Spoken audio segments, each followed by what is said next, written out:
Hello viewers, welcome back to my channel. இப்போ என்ன பார்க்க போறோம்னா இது திணை அரிசி.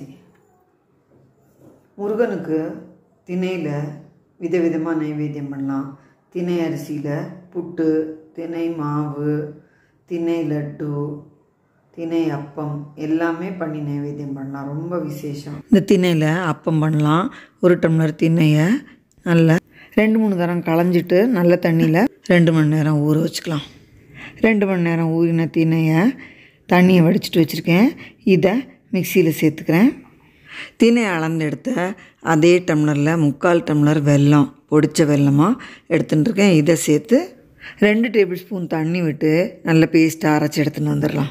பேஸ்ட்டாக அரைச்சி எடுத்துன்னு வந்துட்டேன். பாருங்க, இந்த மாதிரி திக்னஸில் இருக்குது. இப்போது இதில் ஒரு மீடியம் சைஸ் வாழைப்பழத்தை சேர்த்துக்கிறேன். வாழைப்பழம் 1 சேர்த்துக்கலாம், 2 சேர்த்துக்கலாம், உங்கள் விருப்பம் போல் சேர்த்துக்கலாம். இதுலேயே 1/2 டீஸ்பூன் ஏலக்காய் பொடியும் சேர்த்து மிக்சியை ஒரு ஓட்டி எடுத்துன்னு வந்துடுறேன்.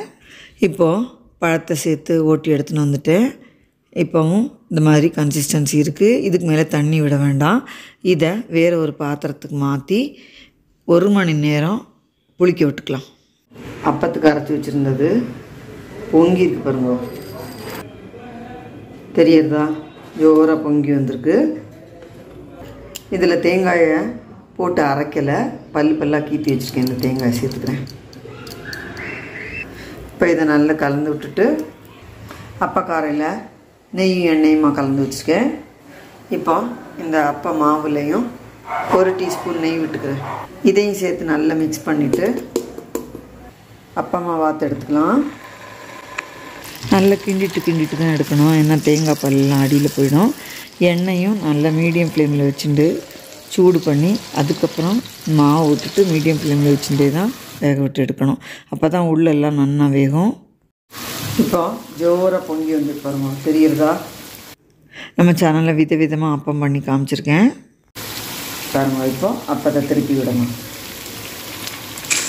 மாவை அரைச்சி வச்சுட்டு குறைஞ்சது 1 மணி நேரமாவது பொங்க விடணும். அப்போ தான் இந்த மாதிரி மேலே புசுன்னு வரும், உள்ளுக்குள்ளே சாஃப்டாக வெந்துட்டுருக்கும், குழல் ஆடிண்டு.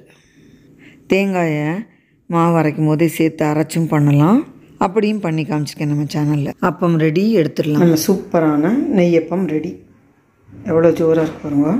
தைப்பூசத்துக்கு விசேஷமான திணை அப்பம் பண்ணியாச்சு. நம்ம சேனலில் திணை லட்டு, திணை சக்கரை பொங்கல் எல்லாமே செஞ்சு காமிச்சிருக்கேன். இந்த திணை அப்பத்தை செஞ்சு பார்த்துட்டு உங்கள் ஃபீட்பேக்லாம் போஸ்ட் பண்ணுங்க.